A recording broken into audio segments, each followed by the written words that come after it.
All right, 280 days into the year. It is the 7th day of October 2025, International Day of Peaceful Communication.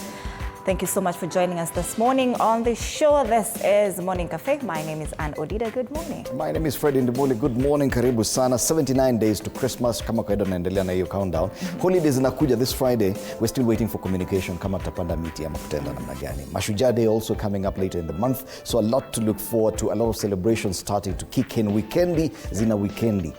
Every weekend is a party. Karibu sana. You said your name? Yes, I did. I'm a superstar. I'm a superstar. All right, let's take a look at the local dailies. The Standard at last. All right. Why faith threw in the towel. That's the Daily Nation. All right. Taifa Leo, kibunda cha Ruto kwa Gen Z. The Star, do or die, parties rebrand for 2027 political battle. People Daily, how politicians want to use sport to fool Kenyans. Very harsh headline, yeah? Okay. And on Business Daily, how Kenyans wired 426 billion shillings dollar-based crypto in a year. Where? Okay. All right. For State of the Nation, starting at 6:30, we'll be having MPs Makali Mulu and James Gakuya of Kitui Central and Embakasi North, respectively, alongside Wakili Harrison Kinyanjui. So do stand by for that as they help us take a look at the headlines today. Okay.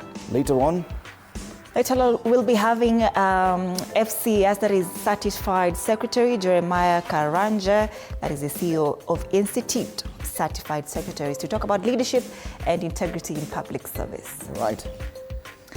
Let's cross over our borders now and we start off in Uganda. This is the Daily Monitor.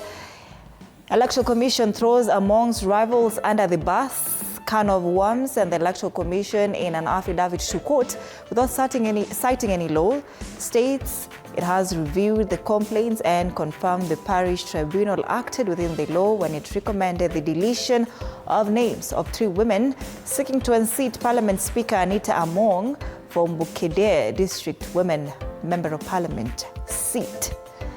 The same case was filed by Ms. Zipporah Akol, a resident of Bukedea, seeking to block the nomination of the 3 women who intend to challenge Speaker Among, the incumbent Bukedea District Women Member of Parliament. So washashinda that parliamentary seat. Unajua ni kama sasa wengine wote wametolewa na Electoral Commission wameandika to court na without citing any law.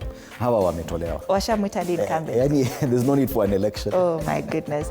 The other 3 were massive. This Anita Among must be a very notorious person. Absolutely. Yeah, si wa kushika. Moto wa kuotea mbali. Hata kachama ile NRM, she's still a problem. This is Mercy Alupo. They say this is not the first time. She did the same also in 2021 and in the most recent against Helen Odeke Akol in the NRM primaries. There was also Akol Helen Odeke and Norma Susan Otal. These are the women seeking to unseat. Watu wamerushwa nje. So you should be elected and opposed. Anita Among. She's among the few politicians who are very powerful in Uganda. I knew you were going to bring that among. She's among. Abducted Kenyan activists seek rescue in the High Court. Yesterday, the Ugandan police spokesperson said, hayajui hawa watu wako wapi.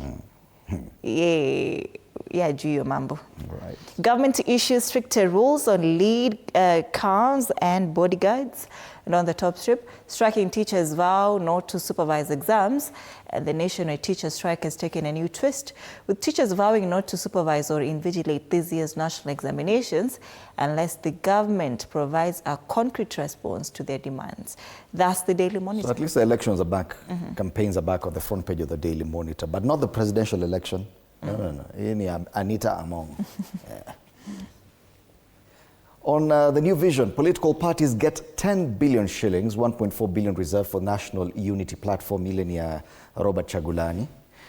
Huku kwingine ni kama walipatwa na ile shida kama ile ilitupata hapa Nairobi. Business paralyzed as floods hit Kampala. So acha complain sana, sio Nairobi peke yake. You can actually see water inside their business premises. In Nairobi ilikuwa kwa barabara, alafu takataka zikakuja zote. You know now the dumping problem in Nairobi, and then flood waters come. So they carried all the takataka to some sections. Kunaka proper. Matters Agriculture now produces new banana, millet, potato seed varieties, and Government directs contractors to start road repairs countrywide. That's as far as New Vision is concerned. Lakini maswala ya siasa kidogo kidogo tu hapa, pesa zile zinaenda kwenye parties. That's Uganda. Let's cross over to Tanzania now. We start off with the gazeti la Mwananchi. Saa 7 za moto, kesi ya Lissu, mwenyukano wa hoja ulivyokoleza joto. Pingamizi la Lissu la kwama, shahidi aeleza msingi wa kufungua kesi, na vurumai zaibuka mahakamani. Picha hii anasema ni askari polisi wakiwa kwenye viunga vya mahakama kuu Dar es Salaam kuimarisha ulinzi hapo jana, na vile picha hiyo nyingine ni mawakili wa pande zote waliovutana baada ya kutokea sintofahamu ndani ya chumba cha mahakama hapo jana. Lissu alipandishwa kizimbani kwa mara ya kwanza Aprili tarehe 10 mwaka huu na kusomewa mashtaka ya uhaini katika mahakama ya hakimu mkazi Kisutu Agosti tarehe 18 mwaka huu. Kesi hiyo ilihamishwa mahakama kuu. Habari zingine katika ukurasa wa mbele wa gazeti hili. Dau, kazi kujenga UDAT mpya imeanza. Hiyo ni ile inaitwaje? Mwendo kasi, DRT. DRT. Sintofahamu kutekwa kwa Polepole. Polepole ni mtu. Anasema yuko wapi Humphrey Polepole? Kwa sasa ndiyo swali linalogonga vichwa vya wengi na kuzua mjadala. Ndugu zake wanadai Polepole ambaye amewahi kuwa balozi wa Tanzania nchini Cuba ametekwa. Jeshi la polisi limesema limeanza uchunguzi kufuatilia taarifa hizo. Vilevile tiba kuondoa makunyanzi na kuotesha nywele yaja kule juu shule ya nyumbani mwarobaini wenye mahitaji maalum. Habari hiyo katika ukurasa wa 12 gazeti hili. Hakuna siasa. Hakuna siasa kabisa. And it's now what, 22 days to election day. Very little politics, actually none on the front pages in Tanzania. The Citizen, they focus on the economy. UAE now the leading source of investment. The United Arab Emirates is now Tanzania's leading source of foreign investment, marking a major shift that has seen long-time leader China overtaken. That's an interesting thing. Despite the fact that Tanzania is in an election season, investor confidence has remained strong with continued momentum across key sectors. These figures are not just numbers, they reflect growing confidence across sector and regions. This is a quote, they're quoting there Mr. Gilead Terry, the TISEZA Director General. Court rejects Lissu's bid to block evidence. Ile kesi ya Tundu Lissu inaendelea kotini. Jana kulikuwa na vurumai kotini na masuala ya UDAT, mwendo kasi, UDAT chair. What I learned from my ride on BRT. Why stem cell therapy could transform the future of plastic surgery. That's another interesting story on page 3 of this paper. And you realize hakuna siasa kabisa. 22 days to election day. Campaigns zimenoga lakini no one is writing anything hapa. Ni kama walimaliza hiyo story, washaamua. So ni wangoje tu kupiga kura. Ama sisi ndo tunakuanga na kerere. Si kerere tu. Ngoja utaona tu lakini kerere tu imezidi. All right. Let's take a look at the weather situation across various parts the country, and we start off in Malindi. This morning it's 23 degrees. Feels like 26. Light rain expected this morning. Highs of 28 degrees, and precipitation in Malindi today 2.7 millimeters. That's the weather in Malindi. Up north in Isiolo, 19 degrees Celsius, feels like 23. I don't know why that huge disparity. It's a partly cloudy day, highs of 29 degrees, which is quite warm. And as far as precipitation is concerned, none expected in Isiolo. Tuende kule Nanyuki this morning, it's 13 degrees, feels like it. It's a partly cloudy day here, highs of 21. And precipitation in Nanyuki, 1.1 millimeters. It's a cold day in Nanyuki. Rift Valley, we go to Eldoret, 12 degrees, partly cloudy day, some rainfall expected, highs of 22 degrees. And as far as rainfall is concerned, 2.2 millimeters. I think we've seen that elsewhere, I think in Malindi. Mvua kidogo tu. Sawa sawa. Kule Kakamega, it's 14 degrees this morning, feels like 13. Rain likely around 1 p.m. It's a mostly cloudy day, highs of 24 degrees in Kakamega, and precipitation here, 8.3 millimeters. So you've seen, that's the highest rainfall you've seen in the western part of the country. Na watakuwa na mvua hata during the weekend. Wow, uzuri watakuwa on holiday. Hey, perfect weather. So finally, Nairobi, 16 degrees. It's actually warmer. Mostly cloudy for the better part of the day. A bit of rainfall expected in the evening, highs of 24 degrees. How much rain is this? We're talking about 4.2 millimeters. So yes, that is significant. There'll be some rainfall, but it will get warmer probably over the weekend. Itanyesha jioni into the night.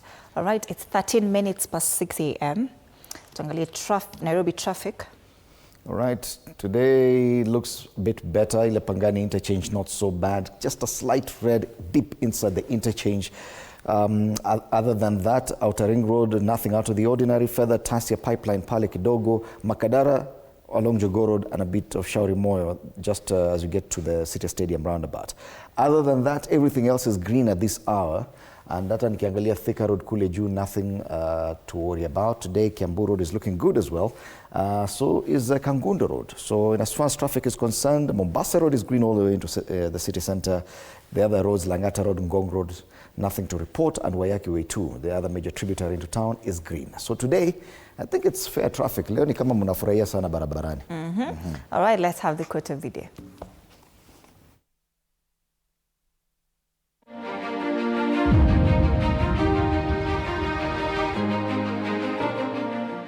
Be yourself. Everyone else is already taken.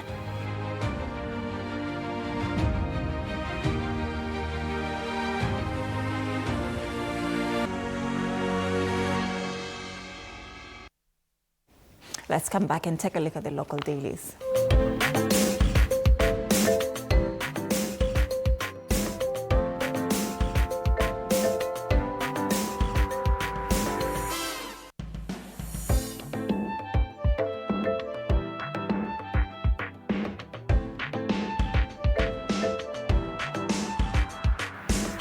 All right, at last is the main headline on the front page of the Standard, and they just opposite with a newspaper they did some time back. This was, I'm trying to see the date, where they made that story on losing faith. Ile iligonga vichwa vya habari sana.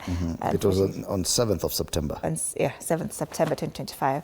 Caving into pressure, Faith Odhiambo's resignation from President William Ruto's panel on compensation for victims of protests marks a dramatic turn in her journey from protest heroine to embattled Law Society of Kenya president. Once celebrated for her fearless defense of the oppressed, Odhiambo found herself accused of betraying the very cause she championed. Her exit after weeks of internal revolt and legal wrangles is being seen by many as an act of courage and a step to correct a misjudgment that had tainted her stellar record. Yet, as applause mixes with skepticism, many now wonder whether she will reclaim the moral ground that once defined her leadership. Ilileta joto sana. When she accepted that position, watu walikasirika, wakasema wewe ni msaliti nini. Eventually amesema okay sawa, nimewacha. I've actually resigned. Ni juu ya pressure? Ni pressure. Because even lawyers, the ones she leads under the Law Society, are saying no, you can't. Because now as our president, it's like you've decided that the entire society is in agreement with what's happening and we are not. Yeah. So I think she was under a lot of pressure from very many different kind of fronts. Yeah, but she said she'll pursue other means to ensure that these protest victims get justice. You remember also that the court stopped that panel from performing its role temporarily, so the case is still there. They had about 120 days to work, but say hawajaanza bado. So I said, okay, fine, we're just here not doing anything. I think I can do better elsewhere. Yeah. All right, and she's quoted here on the front page of this newspaper. She says, while the clock runs down on the panel's lifetime, victims continue to reach out to me in total frustration over when their request for audience with the panel will be honored. I must therefore prioritize other avenues of responding to the plight of victims through the other positions I hold. That is the LSK President, Faith Odhiambo. Nimeona mtu alimkashifu sana pale social media. Akisema, ODM pia kapata strays. Hii ni kazi ya ODM. ODM ndilifunza watu ku resign, not to take everything. How Mwenche shaped trade in Africa, and in part 2 of this serialization, Ambassador Mwenche narrates his travels and engagements in his tour of duty at COMESA, how he joined the Preferential Trade Area Secretariat and rose to chair the 21-member intergovernmental organization. The 24th COMESA Summit starts today at the KICC here in Nairobi. And it's a win for Kenya. President William Ruto will be assuming the chairman position for 1 year. Is it 1 year or 2 years? There are something there about. This story has been covered on page 6. You can read more about it. On the inside pages of this newspaper, County Attorney was not involved in NMS takeover of City Court told. This is former Senator Mike Sonko. Bado yako tu kwa magazeti. Senators call on boys to shield girls from abuse and nature mutual respect.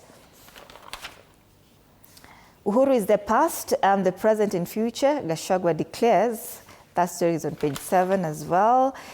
And on the back page, Brazil's undisputed star, Neymar's World Cup race against time, and the 33-year-old forward has failed to live up to expectations, and time is not on his side. The big question is whether the poster boy of Brazil football will play next year's World Cup. All right, and as we anticipate Mashujaa Day, where quite a number of people will be honored, there's a notice from Parliament. About 60 people have been nominated for special honors, special national honors. It has quite a number of legislators, both from the Senate and the National Assembly, about 46 of them. And they're asking that if you have any objection to these people, 60 of them, to be receive honors on Mashujaa Day, you should actually give your views to Parliament by Monday, 13th of this month. So ukiangalia hivi useme huyu afai kupata, unafaa uende useme. Na kwa nini? Yes. That's the Standard. Go to The Nation, the same story, why Faith threw in the towel. Her appointment to a government team of compensation for victims of state excesses sparked controversy. Now, the LSK president, Faith Odhiambo, has resigned from her position as vice chairperson of the panel, citing stalled progress, court action, and detractors. Once again, just like the Standard did, she's also quoted here on the front page saying, "My oath of office demands that I do all it takes to preserve such resilience from any and all adversaries and detractors." That's part of her reason for resigning. Meanwhile, a court has blocked operations by the task force appointed on August 25th. What exactly will happen is almost 2 months later. Hawajaanza kufanya kazi. Other stories here, looming shortage of life-saving drugs. This is according to the Kenya Pharmaceuticals Distributors Association, which is warning of an imminent crisis, citing regulatory changes that could affect the import of essential medicine. Why Moi picked Uhuru over Raila, Mudavadi, Kalonzo, and Saitoti. This is a very interesting story by Mazden Madoka, who was a former minister, and he's writing a story about more than 20 years ago, back in 2002 when President Moi nominated Uhuru Kenyatta as his preferred successor. And ikaleta shida sana, watu wakahama KANU, and that was the beginning of the end for KANU. Meanwhile, ile story ya pale missing activists, where's Njagi? That's a question. In August last year, after anti-government protests, this activist, Bob Njagi, was seized from Matatu by security agents and tortured for a month in captivity. That was in Kenya. Now, Njagi and his Kenyan colleague, Nicholas Oyo, have gone missing in Uganda, with a court told that they are being detained by the military. Now, unajua kitambo walikuwa nasema, when there were abductions and the initial killings last year on June 24th, there were rumors that it was actually a unit from Uganda that was doing that on Kenyan soil. Oh, wow. Kiza Besigye was picked by a Ugandan unit on Kenyan soil. So hii abductions na kidnapping, kwani kuna connection ya Uganda mahali, kuna mahali mambo haiendi vile inafaa. A very interesting story here. It's a court of appeal that said that marriage is not a 50-50 assets affair. Usifikirie tu sababu you're married ati saa mkidivorce ati utapata 50. Unaambiwa contribution yako ni gani. Watu walikuwa Ulileta nini? Ati si ati hata kama ulileta unaweza toka na kidogo zaidi. Lazima ikuwe 50-50. No. The court has said that story is on page 14. Read it for yourself. All right. MP set conditions for sale of Kenya Pipeline. That process continues. If it is privatized, Kenya Pipeline Company will not import or sell petroleum products without approval from the National Assembly. That's the Daily Nation. All right. Taifa Leo this morning, kibunda cha Ruto kwa Gen Z. Mradi wa shilingi bilioni 5 Nyota utakaowapa vijana shilingi 50,000 wazinduliwa. Mbona unanichungulia? Why are you giving me the side eye? Mradi wa Nyota unaolenga kuwa, sikutaka kusema mengi, hiyo ndio mengi. Ni ukweli, swali ni Hustler Fund ilikwama. Sasa kuna Nyota. Wanasema 100,000 people will each receive 50,000 bob. This is not a loan, a grant. So it's about 5 billion shillings. Lakini najua it's because it's 23 months to elections. Na vijana lazima watafutwe.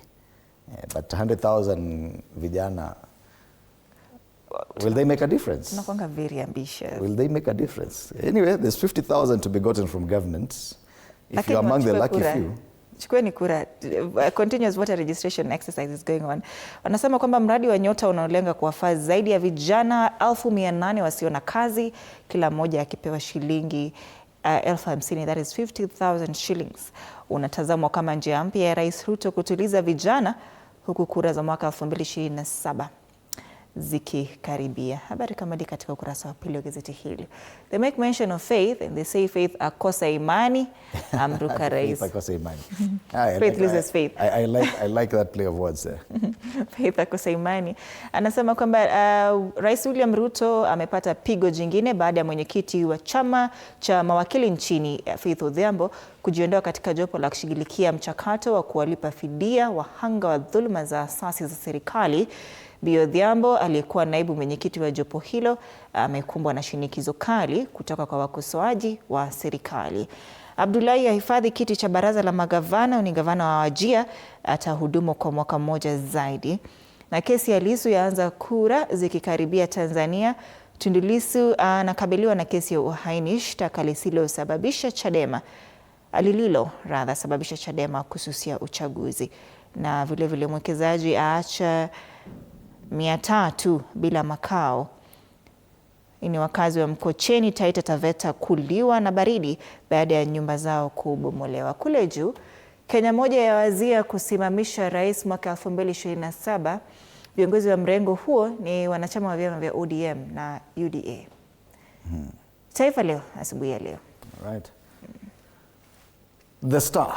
Today being a Tuesday, it is not for sale. Do or die, parties rebrand for 2027 political battle. But behind the scenes, they are quietly investing in data-driven campaigns. That's a big story there on the front page. The other story is about Babu's chess game, which has sent Raila and Ruto back to the drawing board. And you can see that Babu Owino, the Embakasi East MP, ameshika mwendo kasi campaigns za kuwa governor Nairobi. Kidogo anazungumza na Kalonzo Musyoka. Kidogo azungu na watu wa Mount Kenya. Ameanza anti-Sakaja crusade. Ana campaign kwingi na garbage na jobs is part of the stories. He's not antagonizing Raila. He's fighting for Gen Zs, or it would appear. And he's a major Ruto critic.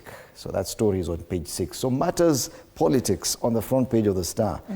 Parties rebranding and what's happening in Nairobi. Yeah, which I think is a very interesting story, especially now that the city is facing a lot of challenges. Experts call for GMOs as animals feed. A crisis cripples food security. That's another story. Operation Infiltrate. This is a plot to disarm Rigathi ahead of 2027 polls. Another political story there. From street smarts to global trade, the journey of Ronique. Kule juu, wanasema hiyo watu wenye wanakuwa nalipwa na hiyo panel yenye Faith ametoka. Huyu jamaa huyu MP anasema wa include wale watu wa Wagala massacre hapo pia. Sababu hata they face brutality. So that's the Star. Today being a Tuesday, it's not for sale, and it comes with a complimentary MyGov pull out for government jobs and tenders. So grab yourself a copy of this paper if you can find it, because it's for free. Fresh, independent, different. All right. People Daily, how politicians want to use sport to fool Kenyans. This story is on page 4.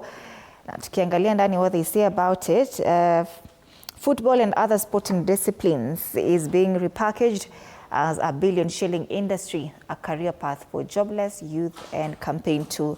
Ni kama wanasema ile story ya Harambee Stars, akisema how politicians want to use sport to fool Kenyans. Tunaona pia athletes pia wanasema fool Kenyans. Why not lure Kenyans?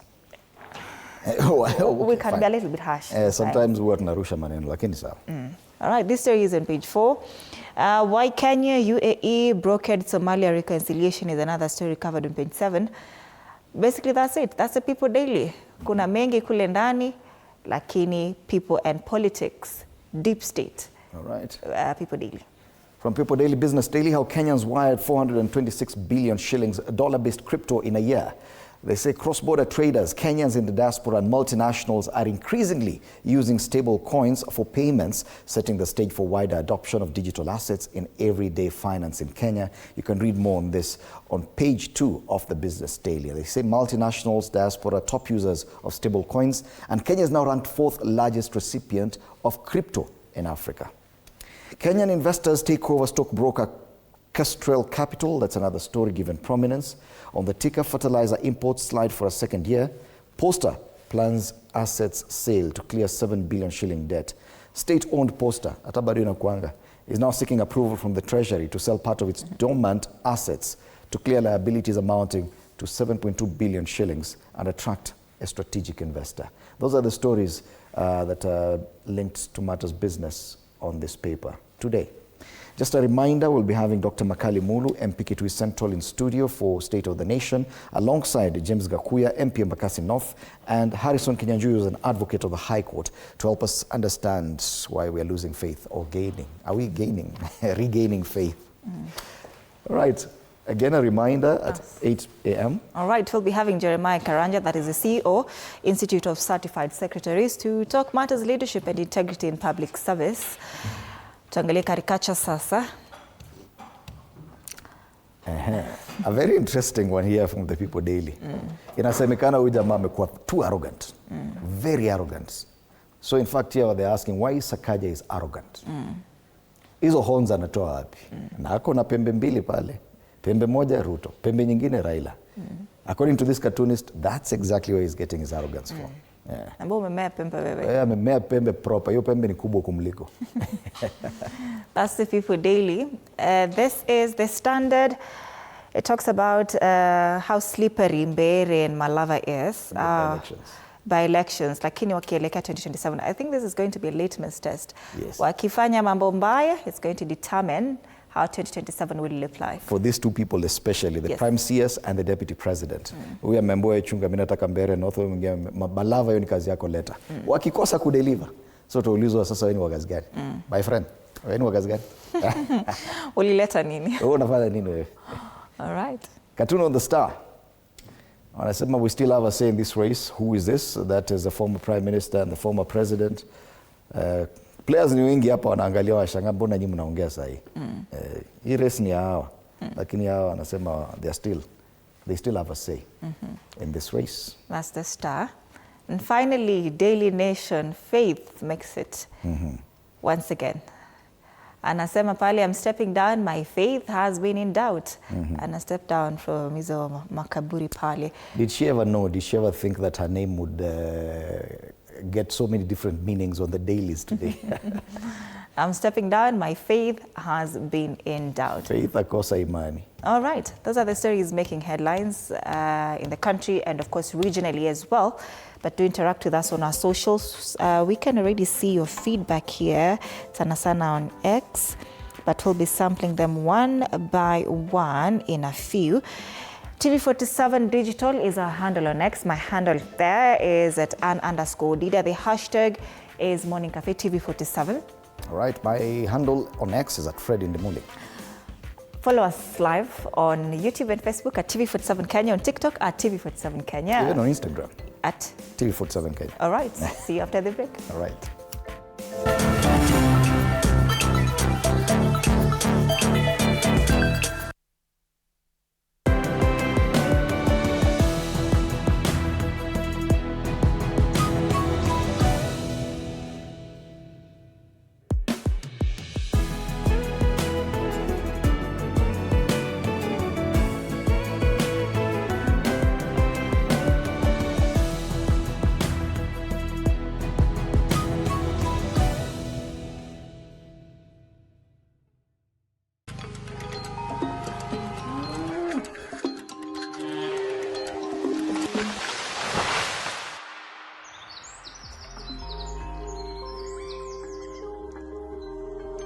Our world is changing every day, and so should we, for the better. Each week, we tackle the big why, the question that should be on everyone's minds. Why isn't this fixed yet?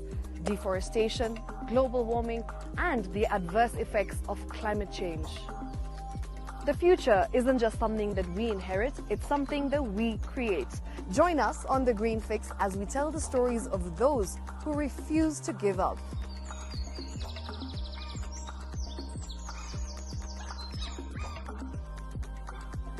When it comes to fixing the planet, there is no time to waste. Join me, Shiksha Arora, on Thursdays at 9 p.m. on The Green Fix as we look into the big why, you and I.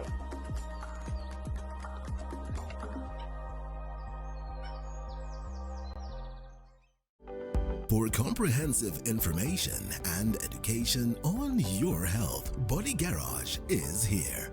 Don't allow anyone to pluck out your good tooth as long as it is strong and stable. Cancer doesn't start today and you get the symptoms tomorrow. By the time you pick it or the time it is manifesting in you, probably will be there about 5 to 10 years. The eye is the window to the rest of the body. Don't forget to stay hydrated. And of course, you at home do take your water. So the ultimate test is actually you check your urine. Your urine should be clear. Clear like the water? Yes. Should be able to see the other side of the urine. If your urine is colored or has changed color, you cannot see the other side, then you have not taken enough water. Don't forget regular health checkups. Early detection saves lives. I want the message be, we can prevent cervical cancer. We prevent cervical cancer in several ways. You have young girls and even somebody who's above that age, you can pay at least every 3 years. Somebody should have a pap smear done. If you are 40, 45, 50 going upwards, once a year, please go see a doctor.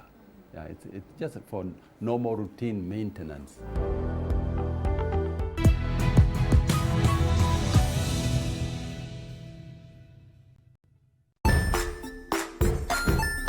Hey there, friends. Welcome to Kids on the Block, where fun and imagination come alive. We dive into magical world filled with exciting adventures and awesome friends. What position were you in? I was number 2. What position were you? Number 1. He decided to cross the bridge by his house and look for food on the other side.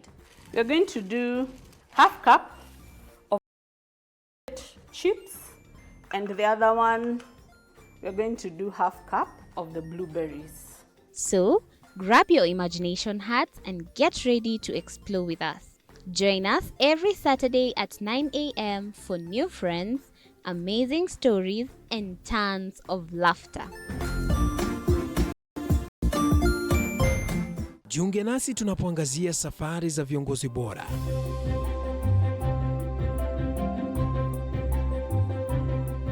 Kutoka kwa ushindi mkubwa hadi masomo magumu. Wakati wetu kwamba wasichana si wa kusoma, ni wa kuolewa, ng'ombe ipatikane, wazazi wakuwe watajiri. Tunashughulikia yote. I wish I were a better investor. My parents taught me how to look for things for myself. Tazama Mfahamu Kiongozi, ambapo kila kipindi kimejaa maarifa, mikakati na hadithi za kukuza azma yako. For me to succeed, I have to fight. Kila Alhamisi saa 1:30.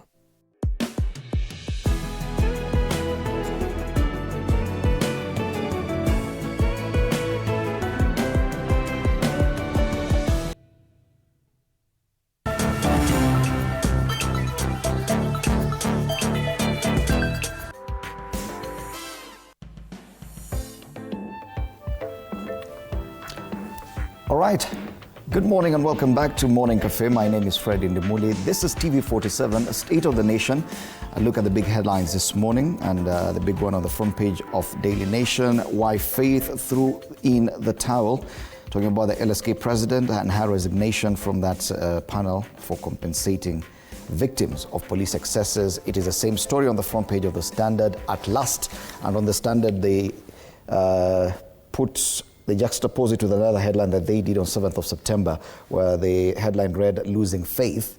And this was in response to her accepting to be the vice chairperson of that body. It is the same headline on the front page of Taifa Leo.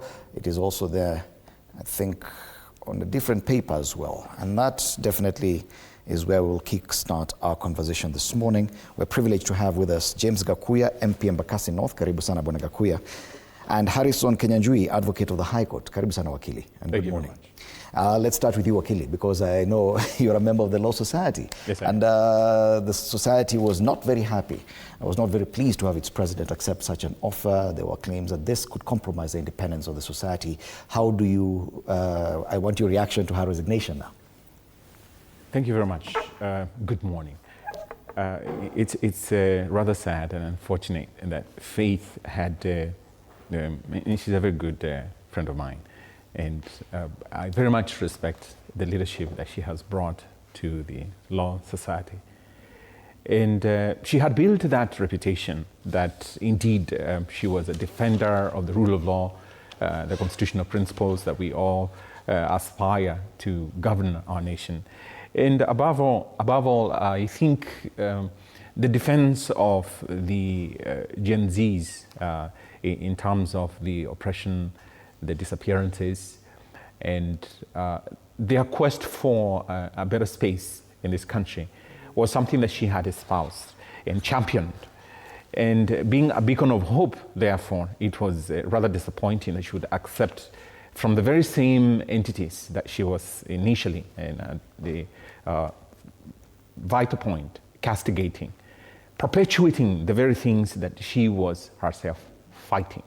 And therefore, for us within the society, we viewed her decision as a private decision, which was not informed by the collective perception or decision of the Law Society. And there was a request, by the way, by one of the members for a general meeting for us to discuss this. Was this something that could be viewed as a position of the Law Society? Was it not going to compromise the commitment and even the statutory commitment, mandate of the Law Society under Section 4 of the Advocates Act to protect the rule of law, to advise the government, but within the province and the confines of the Constitution and the rule of law? So for her to take up the position, it was rather an unfortunate decision for we who wanted objectivity and transparency, and at least to be at a point where you couldn't be viewed as compromised or otherwise vitiating your very role within society. So for her to have now made this decision, and you can see the headline says, at last, finally, I mean, it's like you're heaving that sigh of relief for her. Well, it is redeeming to some extent, but not wholly, because then she has dented. I can't say that this is fatal or irreversibly. She hasn't got to that point, in my humble view. But she dented her otherwise very fine trajectory. Do you think a position as LSK president was at risk because of the decision she took? Not entirely, because we respect and we have the modicum of respect within the society, and I do not think that there were those of our membership who would have gone off to say that, well, they pull her down from the leadership of the presidency because of the Law Society, because of this decision that she took. But overall, it wouldn't enjoy the backing of the larger group of legal practitioners or the membership of the Law Society. And that would, of course, taint any decisions that she would make as a representative of the Law Society. And the lamentations from some of the council members were that, well, we probably needed transparency of how did you arrive at the decision to accept this appointment, and why were we as a council, consulted to have a consensus and the contributory part of it. So I think in the end, she has made the right decision, in my view. It's redeeming of her position, perceived or otherwise, to have been compromised. And I think, to say that, well, I see within the time frames that we have been afforded, we can't complete this, and I'm receiving all these lamentations, complaints from the victims and the victims' families, and they who are affected by the decision. So her position in defense of the oppressed still, comes out. And it is a flicker of light in a dark corner of our society.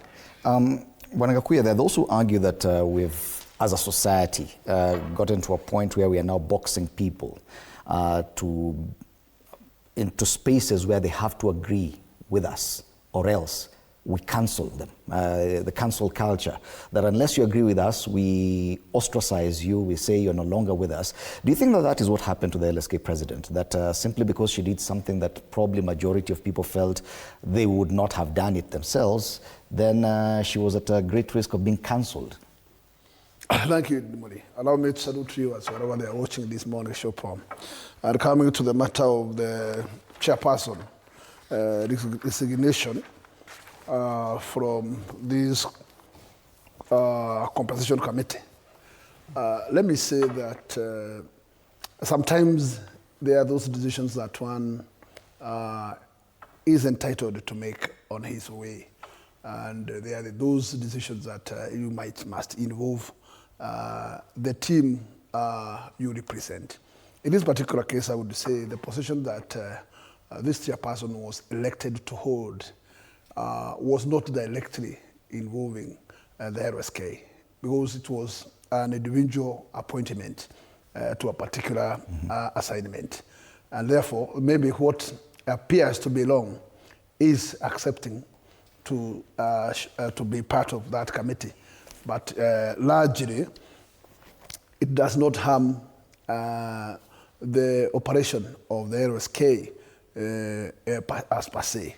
I would say that her resignation, one, she has to consider that this matter was contested, and after contention, there was an order to first terminate that particular committee or commission. And her step to resign, to me, is quite okay. It's quite in order, because surely, how can she keep clinging on a position where already there's the tag between the appointee authority and the judiciary, and she's largely at the, holding herself at the side of the judiciary. She could be bringing a picture which could not outright be very good when she understands very clearly how to honor court directions. And therefore, I would say if she may have belonged to the LSK, she have a chance to maybe to apologize. But in short, her leadership in LSK could not be directly harming the leadership of LSK. Okay. Do we see a trend here that now, especially when it comes to the Gen Zs, the younger generation, that once they've decided that this government or this administration, we do not support it, then anyone else who tries to work with this administration is their enemy? Do you feel that probably that is a trajectory that we're taking in our politics, that as long as that is my enemy and you try sit down with them, then you also become my enemy automatically? Unfortunately, for some, yes, and for others, no. What do I mean? This cancel culture and the wokeism that, has invaded a certain swath of our population, I think was best exemplified during the Gen Z's demonstration. We're coming to visit you, we will see you, and therefore, it's more of a direct seizure of power, or should I say, the reprimand that, the stick that the younger people feel that should be wielded and it's not being wielded. This whole indiscipline that has spread through the national fabric in terms of the institutions, the leadership, I think it is an impatience the younger people have, that you're telling us one thing and in a hypocritical fashion you are behaving in a different way. So in a sense, it is something that reigns in society in a good way. Because institutions that ought to be doing it are not doing it. For instance, the EACC, I do not see and I do not remember the very last prosecution it mounted, or at least prefer to the DPP for mounting against they who get into the public space. Completely behave in a manner totally and absolutely a violation of the Leadership and Integrity Act. They do not want to espouse what is within the law. So the EACC as an institution fails, and we all sit back and observe, and we see the uncouth exchange of words and behavior in the public domain. So the younger people feel that, look, you're not doing it. I'm not going to stand by and watch. And this impatience, I don't want to call it impatience, probably it's more being proactive, is rattling a certain quarter or a certain swath of the Kenyan population because they're not used to it. And it's not business as usual. And this is what I think should inform the Kenyan people, that you have to take possession of the country. The leadership that is right there seems to be steeped into this sort of pigeonholed traditional way of leadership, where they view and they see leadership more as a self-enrichment, self-aggrandizement, self-perpetuating platform for them. They want to now amass wealth. They want to concentrate whatever it is that they have acquired within the short period of time that they are there, and therefore entrench themselves. You look at these leaders who are leading our institutions. Who are they? Do we have new, vibrant, blood? Do we have people with vision who are occupying those spaces? So in a sense, it is like saying, it cannot be business as usual. And we have allowed this sort of culture to go on for the longest time. And what is it doing? The negative effect it is having on the younger people is that the younger people then see that they're cut off and they are not able then to ascend into either the same positions or to better their lot in life. So seeing that way, what do they have to lose? And they say that, well, I will just have to do it. And so they get online, being the only space that is available to them for their expression without inhibition. And because the government will inhibit you when you go to the EACC and say, I want to report certain so-and-so leader, I saw them behaving in a manner, that is against the law. So the lay-down protocol, the lay-down procedures are not working. And so they get onto the open spaces online and they express themselves. So the cancel culture, I don't think it is what drove her to do it. Resign. But in a sense, it has helped our nation move and introspect from that position of like, wait a minute, are we where we're supposed to be? Are we going where we were told we would be led by the leadership? And wait a minute. So that questioning is what has brought about the lies of the presidency. That, look, you promised us this. And so he becomes so, rattled by that. I mean, why are you saying it? But he says there is the element of truth that you're supposed to possess as a leader, which you do not have. So that questioning is not possible within the confines of the established system. And you bring in a very interesting point here, something that you've captured there, that there seems to be a sense of impatience in the younger generation. And question is, are we seeing that translating also to these processes that are the conventional way of doing things, that younger people now are expected to register as voters and then to wait until 2027 to elect a leadership that they feel is not working as fast for them as it should? Have they gotten to a point where they've lost confidence in the conventional way of doing things, that now we are seeing them opt for other things, like what we saw them turning up to support their own, in their own way? Now they're even talking about building their own hospital, the Gen Z or TikTok hospital. Is this what we are seeing translating into even lack of interest in registering as a voter? Dimly, what I would say is that let us agree that this young generation have their opportunities, and they should not wait until somebody will wake them up.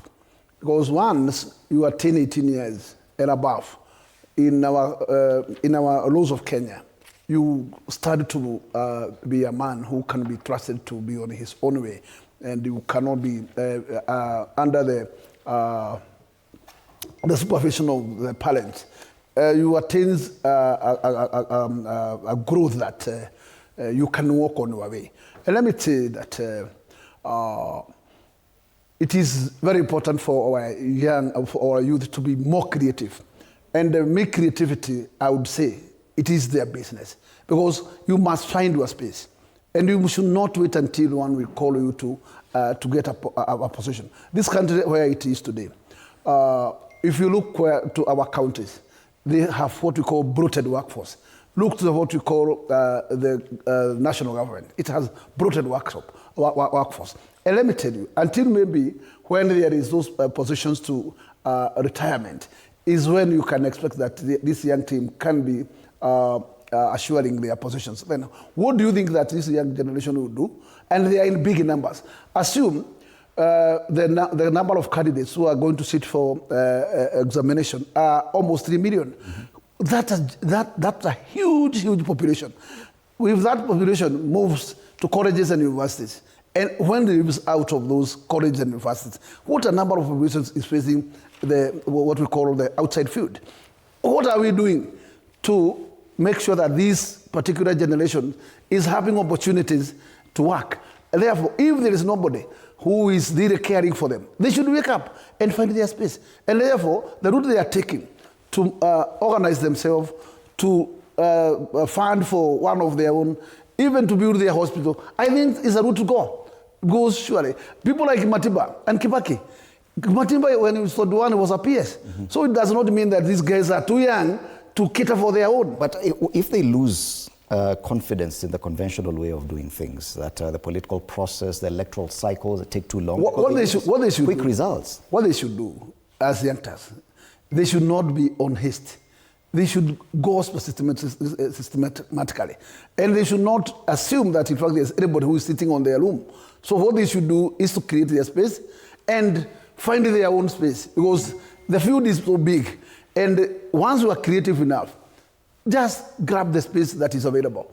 And the space for them is quite many. Then therefore there's no need for you to keep on playing just idle games there at home, or expecting that in fact until when you make an application and that application gives you a room for a white-collar job, is only when you can call yourself. Because this country, you understand how it is, and since they understand how it is, they should not be in any despair. They should not be at any despair. What they should do is just to be on their capacity to handle their life, and they can do it better. If they can be able to unite themselves as they are, they group themselves, they can do many things. Yes. And I can tell you, there is no major amount of money that you can say this is what you can be able to save. They can be able to save in groups and make big things because they are many in number, and in fact they can contribute towards good things in the future. Yet the political class were eager and waiting and hoping that they would take advantage of this 6.3 million potential votes come 2027. But it looks like this younger generation are looking at them and saying, probably we won't even be part of your process. That we think you're too slow, you're not doing things the way you're supposed to be doing for us. In fact, we are not interested in registering to vote. Do you think that kind of trend has potential risks, not just to the political class, but even the running of our nation?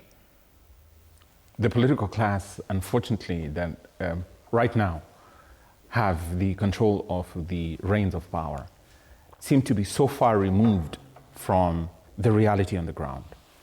They, on the one hand, want to project themselves as very progressive. And I think none other than the president exemplifies the disconnect between the, should I say, the shallow perception of the political class of the large swath of that younger generation and what that younger generation aspires to, want, and are agitating for. And this is not just individual, because these are people who have now been inducted into the online spaces, where again, you do not have the limitations, and they are not tethered to the original or traditional forums. Someone in the Netherlands can be communicating with someone in Africa because of the internet connectivity. And therefore, the passage of ideas and the approach to political problems and the resolution may be shared, whereas the politician seated in the apex of our political leadership sees that, you know, they have a policy, they have a projected plan, and they say that, well, we will do, tutatenga, whatever. So tutatenga is the language the political class wants to use. But down here, the younger generation says, I want to experience and I want to see it. Look at what is happening right now in the city of Nairobi. We have a COMESA. What is this COMESA all about? This is regional integration that is being propounded and sold off to the larger part of the African society. But down there to the youth, they don't see it, they can't feel it, they don't even know. What is it that you want then to override our sovereignty? While at the same time you're telling us we're African. They don't feel that Africanness in your own agenda. So to answer you, the political class, I think they are very, in a very disturbing way, miscalculating and seeing that this younger generation are a pool of voters that are available for our use. And so we will use, this is a reservoir that we'll tap into. But then they are saying, wait a minute, you cannot use me whenever you want. There was a singer way back, I think in the 60s or the early 70s, called Franklin Bukaka. Franklin Bukaka sang in African, Le Boucheron. Le Boucheron, I believe that should be in French. And he was speaking about the African. Very, very beautiful song. And it was, I think, mastered by the late musician who died in, saxophonist who died in France. And he says that all you want me for is for the election period. You want me to vote, and after voting, you don't care about my life, you don't care about my own struggles. And what will I do? I will go fetch firewood and then struggle, and then I see you riding in big cars. And I see you riding all these, planes and all of that. So, like you said earlier on, this electoral cycle comes and goes. But the young people want it here and now. Why? Because they're seeing it in those online spaces. And once they see other people living it, they want it as well. So they see this political class as a barrier to their achievement of what it is that they are seeing that they can achieve. And therefore, they say that whether you like it or you don't, I want to get to where I want. And so they demand good governance. And that good governance is what they are saying. And they accosted him during, the Gen Z's, demonstrations. Until he felt rattled, and until he felt that, look, I just might capitulate. And they did drive him to that corner. But in the aftermath of that, what has he done? He has occupied the space he did occupy before as a president and enlarged it. But more than enlarged it, he has fenced himself in, and he has, as it were, become deaf. And that is something that then they are saying, so you see me as a reservoir for your next electoral cycle, and in the interim, in the 5-year period, you do nothing for me other than use me and suck the life out of me, and the vision that I have for my existence is diminished and thoroughly extinguished for some, which is why you're finding that this younger generation are, they don't want to be boxed into an 8-to-5 job. They don't want to be boxed into this wearing of a suit, and therefore, as a symbol of success, they should fit in. They see the exempling of Mark Zuckerberg, for instance, or they who are in the big tech companies in the US and elsewhere, that they don't have to dress like that. They don't have to be within the confines of the traditional sort of corporate success portfolio, or he that does it. So here we have a challenge that where we are headed to, we need to rethink the paradigm.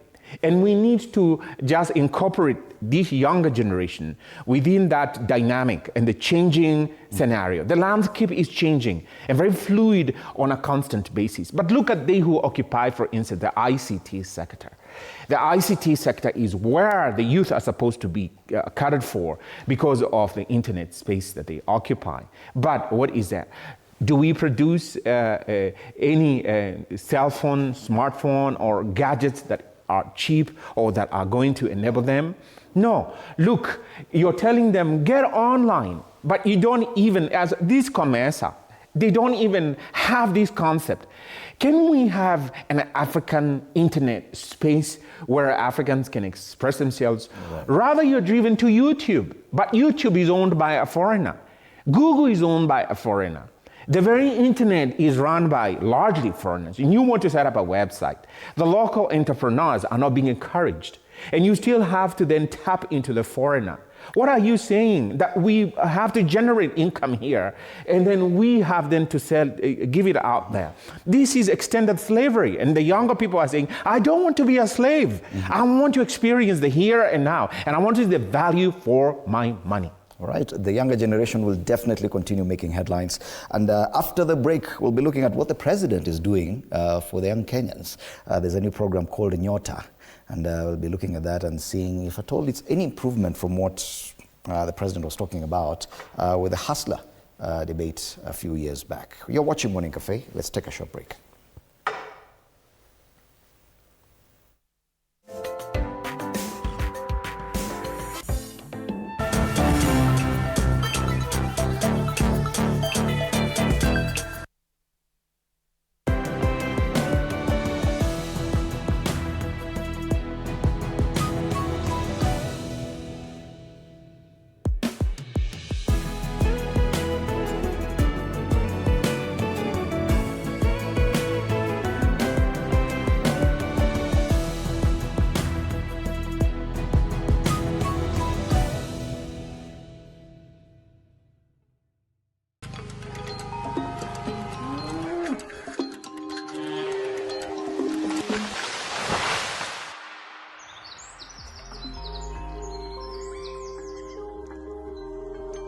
Our world is changing every day, and so should we, for the better. Each week, we tackle the big why, the question that should be on everyone's minds. Why isn't this fixed yet?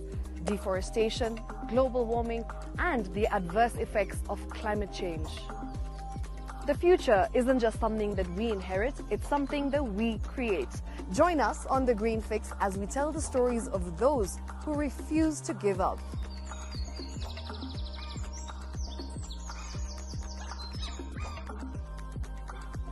When it comes to fixing the planet, there is no time to waste. Join me, Shiksha Arora, on Thursdays at 9 p.m. on The Green Fix as...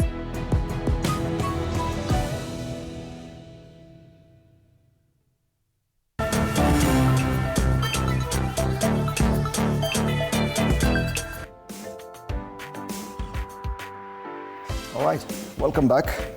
You're still watching Morning Cafe on TV 47. As we continue looking at the headlines, a lot of faith and play with the faith name or word on most of the pages. Now I want us to take a look at the youth.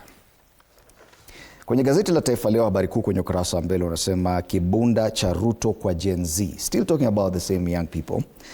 Uchaguzi, mradi wa Nyota unaolenga kuwafaa zaidi ya vijana 800,000 wasio na kazi, kila mmoja akipewa shilingi 50,000. Unatazamwa kama njia mpya ya Rais Ruto kutuliza vijana huku kura za mwaka 2027 zikikaribia. So it's a new initiative by the president. He unveiled it yesterday, a 5 billion shilling youth empowerment initiative aimed at tackling unemployment and reigniting his connection with the young voters ahead of the 2027 general election. So the president dispatched about 47 PSs to go around the different counties talking about Nyota, which is an acronym for National Youth Opportunities Towards Advancement. So basically, it will target about 100,000 youth, young people across the country, with 70 beneficiaries drawn from each of the 1,450 wards. Each successful applicant will receive 50,000 shillings grant to start an entrepreneurial venture, opening up opportunities in business and enterprise. Wanagakuya, we've heard about the Hustler Fund, which for all intents and purposes was a failure, if we may say so. With a repayment or default rate of about 60 to 70%, definitely it's not doing well. Then now we see another initiative, 5 billion shillings, grants this time, 50,000 shillings. Do you really think that this one will work this time round? Or is it just one of those ways of trying to endear the president to the youth ahead of 2027? Thank you, Edmoli. First and foremost, allow me to just clear with some small item from the topic that was there before. And I would like to state that youth also must be patient. In terms of leadership, what the leadership offers mostly is conducive environment so that you can tap what is up for grab. And creating opportunities are always there. what you should do is to make sure that there is an environment to allow you. In this particular case, this kind of billions, which have close to 5 billion, this is World Bank Fund, which was negotiated by the Minister for Cooperatives when I was the chair then. And I can tell you, this money has delayed long because it's money that could already be on the ground, and the beneficiary could already have been now enrolling their project. But one thing, have we prepared these youths? Have we trained them enough? Are we sure what kind of business they are going to engage with? In a cited case, 50,000 Kenya shillings, to me, is a big money. And if you can give a hawker who understands what the business means, 50K, that hawker might flourish and grow forever. But you can take this money to anybody who has no clue of what to do with that money. And he has no clue either to go to head to business, and maybe his mind is on how to deal with what we call content. And nothing to do with the business is in his mind. And you will find that, in fact, if the government is not going to first train them and make sure that whoever is going to be a beneficiary of this money, he has already started something. Because if you give somebody a 50K who has not in his mind doing anything, or just idle, that money consider a lost fund. But if you can take this money to people who already shown some interest of doing something, they are trying to struggle to grow, and just give that money as a startup, that money will flourish and that money will work. But therefore, there should be at least a clear vetting. I think that even the system that the government used, because they used a system which was electronic system to apply for this money. My question is, why have you done your due diligence to go to the ground and know how this use has been doing? There are individuals who are going to benefit with this money. But at the end of the day, we are going to pay this money to the World Bank. And the government is just a guarantor of this money. But the money is free to the youths. But finally, the taxpayers will pay back money to the World Bank. The question, my big question is, have we done enough to know or to understand how and what was the scope of the beneficiaries of this money there before? Yes. Because surely, you can't just wake up and give me 50K and tell me I have just given this money so that you can grow in business. At least you need to evaluate and see how was this particular man, was he trying to do something in life, or was just idle? Because surely this money, most of it, will still find its way to what the hustle of has gone. Right. That's how it will go. But if really they can consider to give this money to those already who have shown interest in doing what we call a survival mechanism, in doing something, then these people will flourish with this money. Right. Yeah. Is it another instance where we're just throwing money at the problem? That yes, we know we have a problem, youth unemployment, what do we do? Throw money there, 5 billion shillings. We threw in Hustler Fund, it did not work, now we're throwing in more money. As Bonagakuya says, probably it will just get lost the same way that Hustler Fund disappeared. Very well said. In my view, these are very myopic and knee-jerk reactions. They don't provide the long-term solution that we want, A, for the youth, B, for our nation. And this is, in my view, a lack of leadership. There's no vision. You cannot tell me that you will go and pick 70 people from 1,450 wards and then give each one of them 50,000. And on aggregate, then you spend 5 billion, you tell me that, well, you have empowered them, you have inspired them, and you have somehow given them a spark into entrepreneurship. This is, I don't know what to call it. I mean, very myopic. To become habit. It is a dearth of ideas.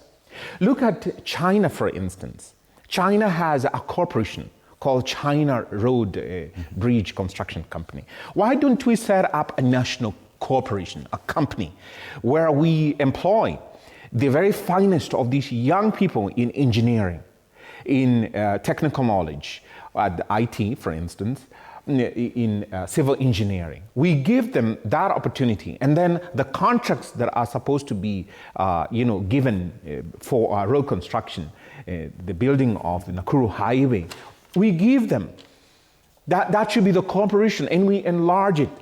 A, we have offered jobs to those people. B, there is a guaranteed income. C, we are giving them the opportunity to refine and hone their skills in the spectrum of jobs. Engineers, IT, ICT specialists, civil and construction, public works engineers. And at the same time, we have money in circulation. So in the long term, we have at least built this, large corporation that can be able to get contracts even in neighboring countries and within our own country that we will be proud of in future. And these are the people who will take up now the country to the next level. And look at this president, with tremendous respect to him. He comes up with this so-called Nyota thing, and then you ask, how sustainable is it? Surviving on borrowed money. And then we, the taxpayers, are going to pay that 5 billion in the end. And then what are these people being given 50,000 shillings for? To do what? And surely the large swath of the younger people are experiencing, just like any other Kenyan, financial difficulty. And so the very immediate needs for these young people will be their food and their shelter, and maybe they have outstanding Fuliza or whatever loan. That's what they use the money. That's how they're going to use the money. So that's why I'm saying this is myopic. So you're going to have this announcement, oh, you're thinking about the young people, and you want to have a solution to their employment problem. This is very short-lived. But you must agree, 23 months to election day, this is very good. It looks very good on the president. No.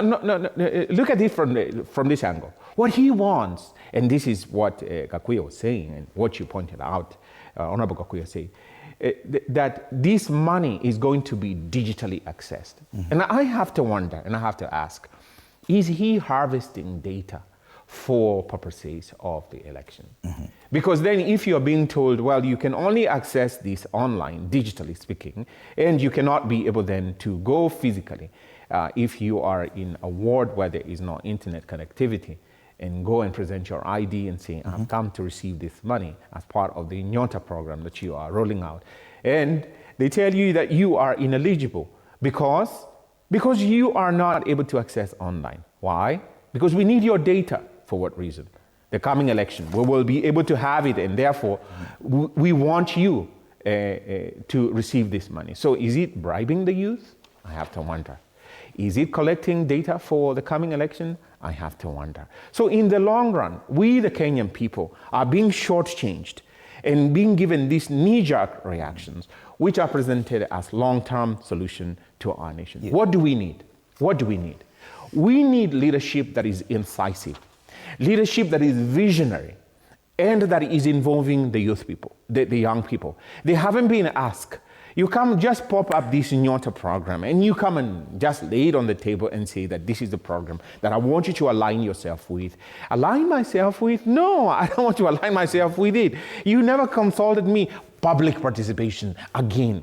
The same redundant approach that we have in terms of our legislation, in terms of our social order, in terms of this sharehold thing that is just, saddling all of us in the country and pulling us down. So what will you see the youth turn out here for? Give me the money.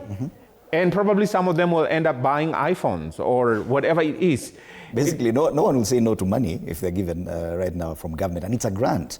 But what was the thinking behind it, Bwana Gakuya? Because as you say, you were part of the process and as chair of the Trade Committee at the National Assembly. There are other opportunities that probably would put Kenya in a better standing globally, even as far as industrialization is concerned, boosting manufacturing and things like that, which would also result in more employment for Kenyan youth. But the thought is to give young Kenyans money. Is this the best use of this kind of credit line from the World Bank? In fact, initially, this money was to assist young or youth generation on what we call startups. Because you understand that most of the government businesses, the 30% which is composed of women and disabilities and youth, most of the youth has no collaterals. And since they are interested with these particular jobs in counties and national government, sometimes they lack to access these works. Well, they access these works, but they are unable to execute these works because of what you call capital. And therefore, this was entitled as a seed capital, where those who has such kind of one are running business, which you need to be boosted, or those startup for people, or for those youth who does businesses. But it was not money to dish out as handout. But the way that now this particular program is taking is a total So it is different from what it is the totally initial different. thought. This was not the main. This is a totally a completely changed program, and the route it is now taking, it was not even entitled to go anywhere digital.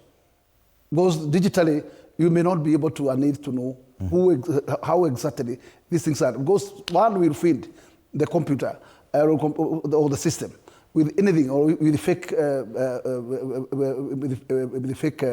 information.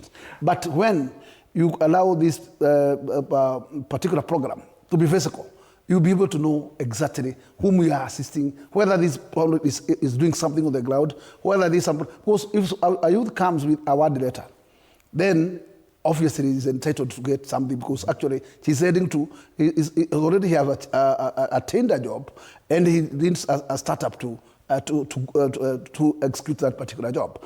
But today, the way the concept is being directed is a total handout. And this will not go into any other route. It will be worse than the original Hasras. Completely. So I have to ask, so will they be required to pay back this money? No, it's a grant. It's very clear it is a grant. The 50,000 shillings is a grant. No, I'm saying I know what a grant is. But I'm saying, because we saw an example in State House some time back where, everybody is being given a motorbike, and then we hear, oh, as I was leaving State House, I was told, that's not yours, that's not. So I don't know if it's a PR exercise. So, and then they who receive, will they be required then to, okay, fine, you've signed for it. And it's just, this is good. Photo op, and then therefore, so I don't know, because you see, we need to have accountability. We need to have this transparency. And then people need to be honest in the political space they occupy. Because what happened in State House, I'm using that as an example. And then we heard online, someone is being threatened because they came out to say that all you saw was me there. Just like I was acting like I received this motorbike, but I didn't receive it in the end. I don't have it. I was just being used. And so here we are saying, and my question is now, is this an extension of that same PR stunt, so that everybody thinks that there's something being done for and about the youth, and there is something that will go back to the mashinani, the 1,450 wards that we have? But perhaps the president is just responding to a very eager demographic that's looking for quick fixes. As we were discussing earlier, that the Kenyan youth want immediate results. They want immediate solutions right now. They are not patient enough to wait for manufacturing businesses to start being built so that they can start benefiting. A solution like this one, 50,000 instant, a grant, who would say no to that? Don't you think that probably, in as far as endearing yourself as a politician to that demographic, that the president probably is getting it right? But who's the youth? Politically. Right here. Who's the youth? First of all, the Political Parties Act tells you, if you're 18 and above, you're eligible to join a political party, any. And so your political space has been cut out for you by law. At the moment you hit 18 years old, and you're told that, come, you're an adult, you're in the age of the majority, you're no longer a minor, nobody has to make decisions for you. So make your own decisions now. So what are we talking about? The youth, the youth being impatient. The youth want to drive their agenda because for the longest time they're told that, you know, you're the leaders of tomorrow and you're in school. And so for them, the tomorrow is here and now. So we're seeing the practical effectuation of what it is that we taught them, that, look, you're the leaders of tomorrow. So in my view, for anybody to come and say that, you know, the youth feel impatient and the youth are impatient and they are demanding this sort of change for now. Of course, give it to them. Give it to them and allow them to be. Why train someone in something and then all you want is, okay, you have a degree. So at the end of it all, there is no job for you. I'm not prepared to give you a job. Come on. Come on. There is no impatience. And in my humble view, let's have these youth in terms of, okay, what innovative ideas do you have? Okay, we've been doing this before. What do you want? And then you have to shed this idea that the past that we have lived in terms of our social or economic existence, you know, is where we are locked in. In my view, we should just uphold and take that which is positive. And this is this negativity that has been imposed on us. And we are told that this is how to go. And then we should just accept it. For instance, the youth go on the internet and they see that, well, wait a minute. This light bulb, the usual light bulb that you fix in your house, that you go buy in the supermarket, there is a company that made one that could last a lifetime. Wait a minute, a lifetime? Yes. And so why are we not having that light bulb being sold even to the county governments to put in their streets to last almost like, you know, a lifetime? It is right there. It is available. The information is right there.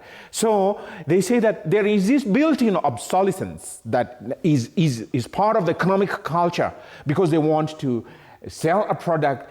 It is built to collapse and die, and it cannot then be used again so that they can just expand their own market.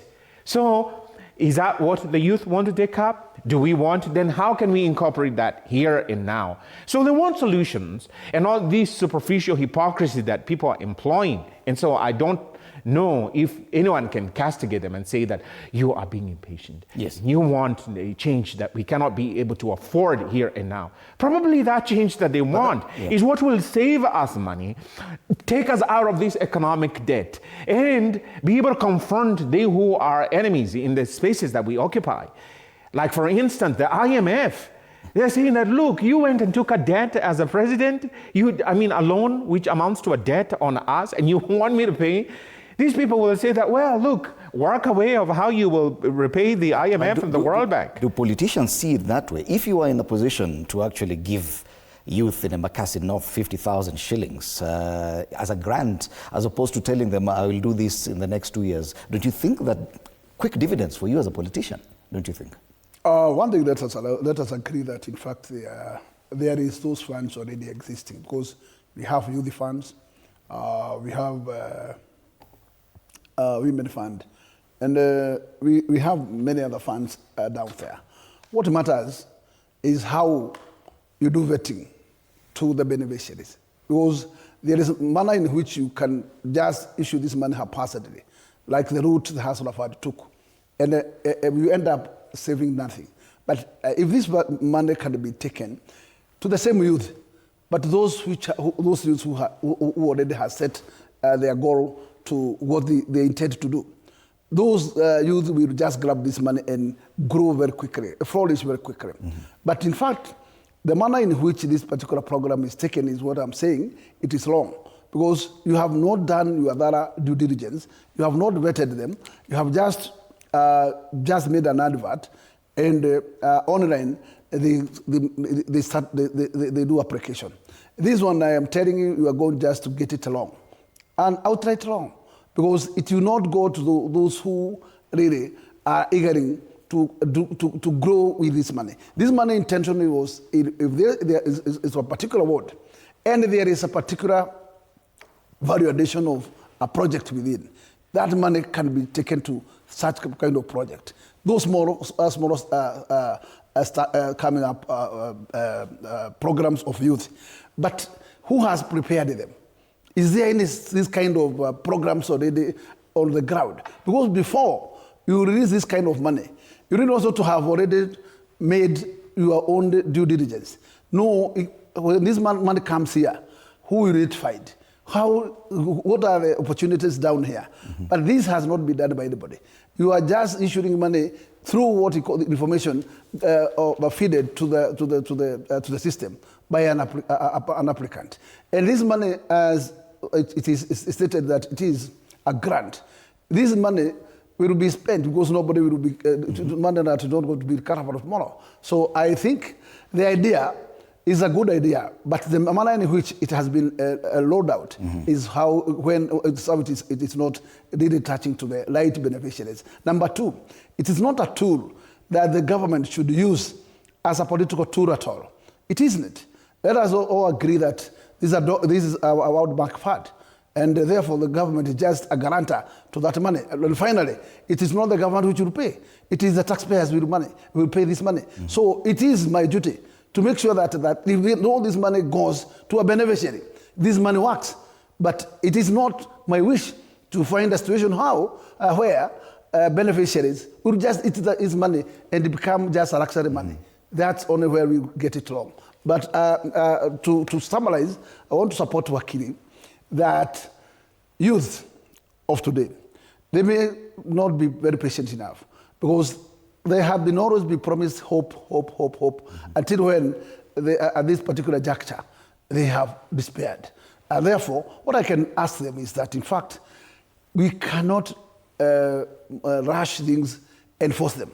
Because there is a manner in which then we can be able to clap on it and then fail to achieve what we intended to. So let us be strategic and follow a procedure.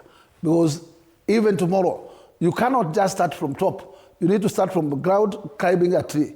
You cannot start from the top of tree downward. It's not possible. All right. Ruto quotes youth with Nyota Rollout is a headline on the inside pages of the Daily Nation. There's an initiative seeking to reconnect the government with young voters disillusioned by unmet promises. 50,000 shillings for about 100,000 young Kenyans, 70 from each of the 1,450 wards. Some quick money to be made there. And I want us now to move to something else that may have escaped the attention of quite a number of people. And this is a process to amend the Constitution, a bill that's already before the Senate. And Senate gave out a notice yesterday in the dailies, and people did not get to talk about it. There's a Constitution of Kenya Amendment number 2, Bill of 2025. It's among the Senate bills. And this one is seeking to remedy the two-thirds gender rule. It was first read in the Senate on October 2nd, and thereafter stood committed to the Standing Committee. What it's seeking to do, it's seeking to amend the Constitution to provide for additional seats in both the National Assembly and the Senate, similar to the system that we have with the county assemblies, that where, if at all there's any disparity in as far as both genders are concerned and they do not meet the two-thirds gender rule, they simply nominate more people of that particular gender to get to that, to meet that threshold. Now they want to do the same before the National Assembly and the Senate. Wakili, can you even think of how much this will cost the taxpayer, if at all this amendment passes through? It's a very tragic way of looking at leadership. Personally, and please, no one should take offense.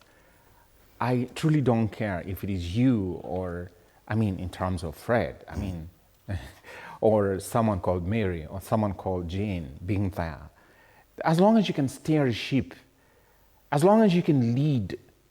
So this fixation with, that's a female, so we need two-thirds. I believe that this was a wrong approach to have in our constitution, because this is boxing democracy into this sort of fixed lanes that you have to have a third and two-thirds of either gender. And you see, to the extent that democracy wants practice, or in practice is blind, in the sense that the voters will queue, they will see and assess, this is so-and-so offering themselves, so I should elect them, without looking at their gender.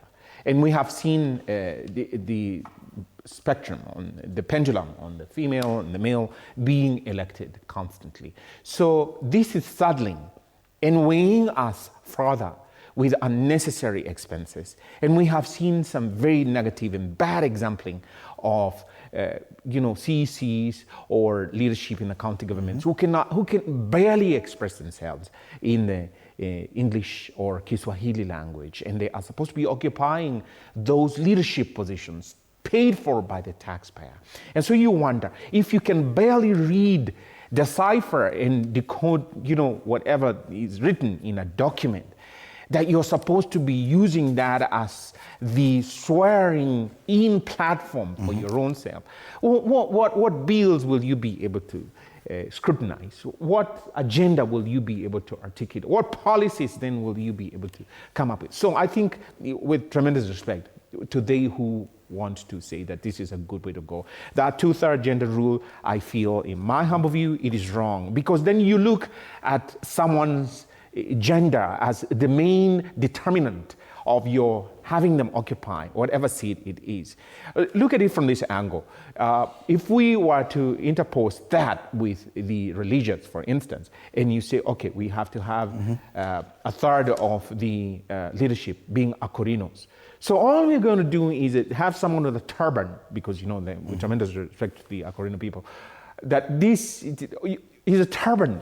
Your leadership qualities, your vision for the people in terms of your electability, those are not considerations. That all that we're looking for is a physical emblem of you being an Akorino. This is wrong. So all we're looking for is a gender as a determinant of the occupant, so that, okay, now we are happy, this is 2/3. We are happy, this is 1/3. And then, after that, what? So we have people that are being paid salaries that they ought not to be paid. I am for a leaner government. I'm for a leaner leadership, Kibaki style. Can you deliver? Will you be able then to steer this particular department or portfolio in a professional way? Do it. I don't care if you're female or male. We train male and females in our universities, in our schools, without that in mind, that, look, we want 2/3 of you, 1/3 of you.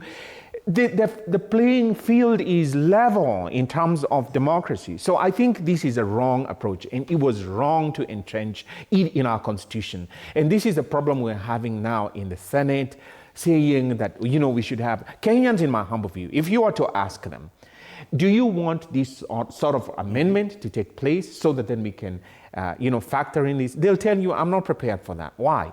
Because it's going to saddle me more with an economic burden. Allow me to finish by saying, look at the senators that are there.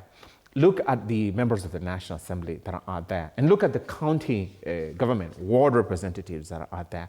Collectively, the wage burden is weighing on the country in a very negative way. And so we should rethink and ask ourselves, is this the way to go?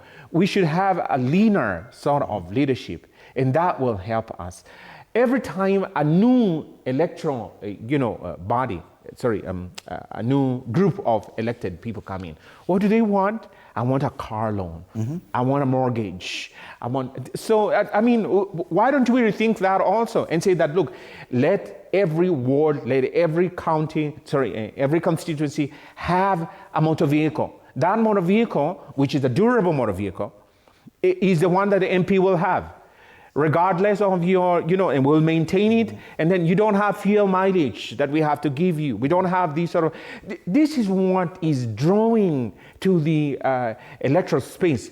People of dubious character, people who have these notions and attributions of wash, corrupt fool, those sort of things. And we should have leadership that is visionary. Okay. And this now saying that let's expand this electoral space so that we can meet this 2/3 gender rule. In my humble view, we should, as a Kenyan people, then come off that. What do we want to achieve by that? Let's get a leader who will deliver. Okay. And that's it. And I think the younger people are saying, and the president appears to have then turned a deaf ear to them. Look, we don't want your presidency. We just want you off there and have someone who will lead this country in a professional way. We want you to deliver. Yet this is what we gave ourselves in as far as Constitution is concerned. And the notice by the Senate is inviting memoranda so that people can actually make contributions on whether or not this is how they want this to be conducted. But yes, definitely the 2/3 gender requirement is one of the biggest burdens that we got from this Constitution. 15 years on, we've not been able to achieve it in the houses of legislation. But probably in the 47 county assemblies, we've done it in a very expensive way. We already have 349 members between the Senate and the National Assembly. Do you think that this, yes, it is still an idea, a proposal, do you think that in any way should be the way to go? Thank you, Demoli. On the onset, I want to be very clear that I am serving my third term, and therefore this proposal first came in my first term, and it was totally rejected by the House. It came on my second term. It was rejected. It is now coming in my third term. And hopefully, it will be rejected.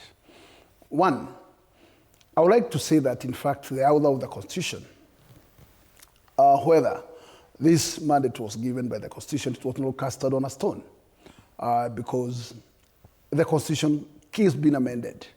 And therefore, even at this particular juncture, it can be amended and that particular clause can be removed. One, I would say, a representative of the people, whether it is MCA, a member of parliament, a senator, or a governor, or a president, the entitlement is for the people of Kenya to elect one to represent them. If Kenyans feel that a particular gender is what they want at their constituency level, at their ward level, they will elect that gender at that level. And therefore, that should be left to the electorate. And that mandate should not be taken to any other angle or any other stage. That stage should end up there. If Wanjiku wants to be represented by Kamau, let us be Kamau. And we cannot restrict Wanjiku to vote for Amboi if he does not want to be represented by that gender. Therefore, we should leave this to electorate. The majority of electorate today are women. If women feel that they are not well represented in the House, they are the people to make noise, and they are not making noise. Why do we want to force things to the thought of Kenyans? And the position we want to create, still we will eat from the taxpayers' money. I don't think it is right at all. And we should leave this mandate to the electorate. The electorate should decide whether Wanjiku's vision or Kamau's vision is the one we want to ride with.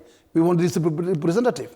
And if women gender want to be having majority of women, they will bring them in the Senate, they will bring them in the parliament, they will bring them at the county assemblies. And that should be the way to go.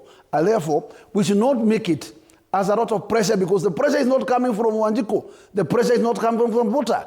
And therefore, can we leave this mandate to the voter herself? Do you think that this has resulted in a dilution of the representation at the county assembly level? Because yes, power belongs to the people and it's exercised through representatives who are elected. But then at the county assembly, and this is a proposal at the National Assembly, that political parties will get an opportunity to just add more people there who are not directly elected by the people, and they get to make decisions for us. Do you think that that has already diluted even the provisions of our constitution on representation? And immediately before Wakili takes the turn, there is a lot of misuse in these nominations. A lot of misuse.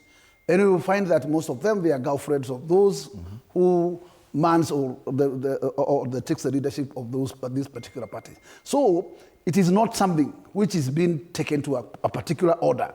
And therefore I would say, I won't support. Yeah. Even if it comes to the floor, I won't support.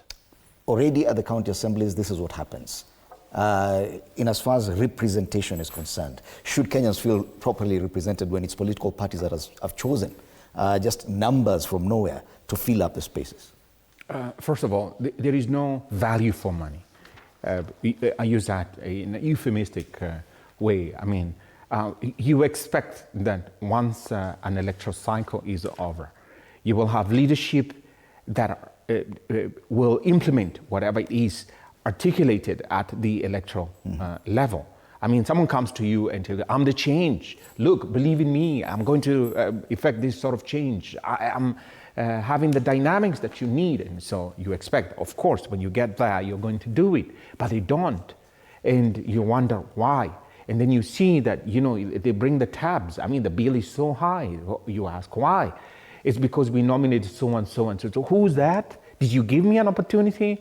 So chronism is entrenched thereby. And this chronism becomes extremely expensive, both for the electorate and the taxpayer, because, you know, you may be a taxpayer without the choice in terms of you didn't go to the ballot.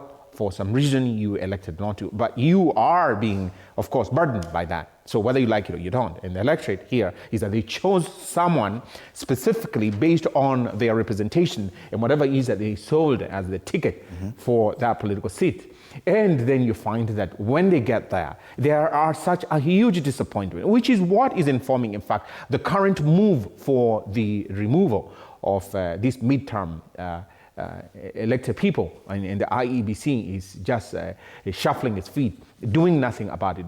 We haven't seen any person recalled, and yet it's a constitutional imperative.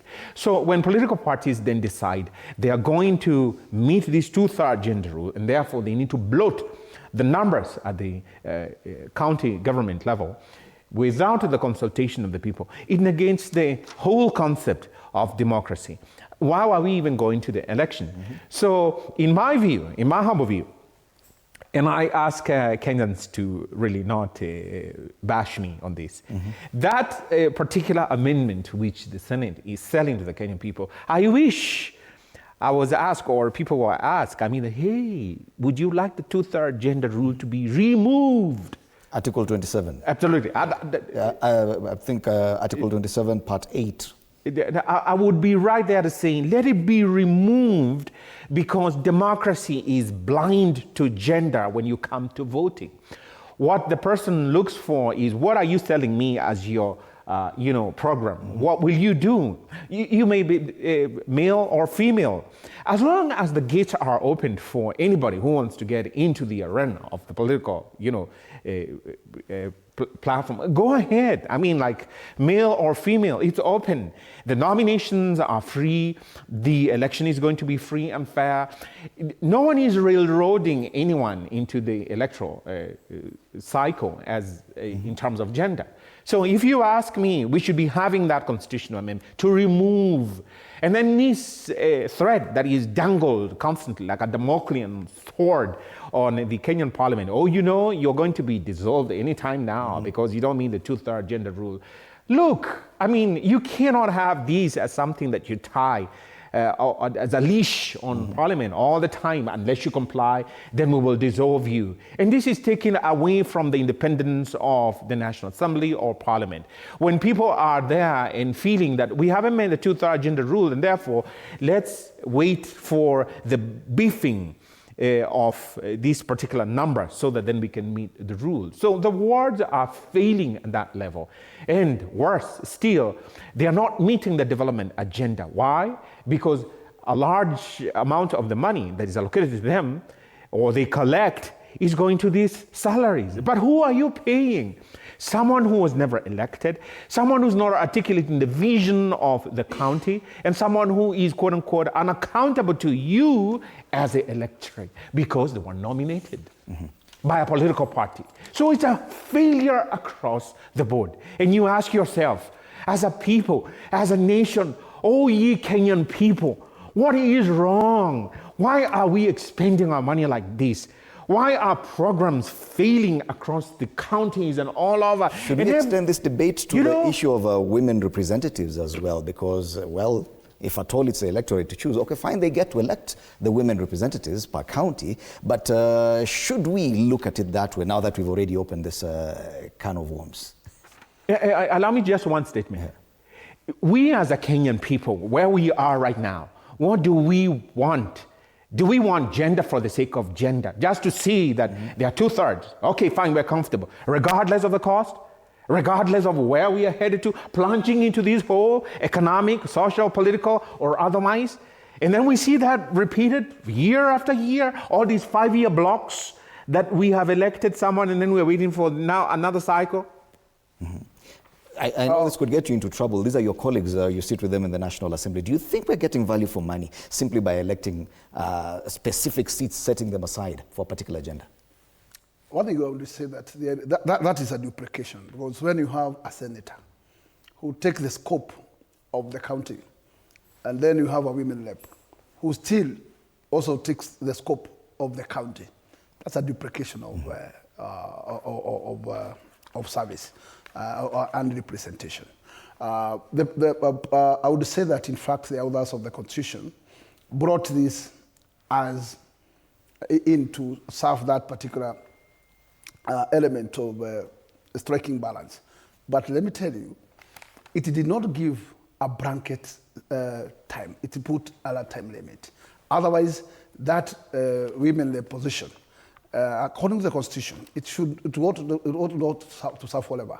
It was supposed to serve for a particular time, then it lapses. Okay. And I think the country, what it should have done today is to agree that, in fact, we must leave the power of voting to the voter.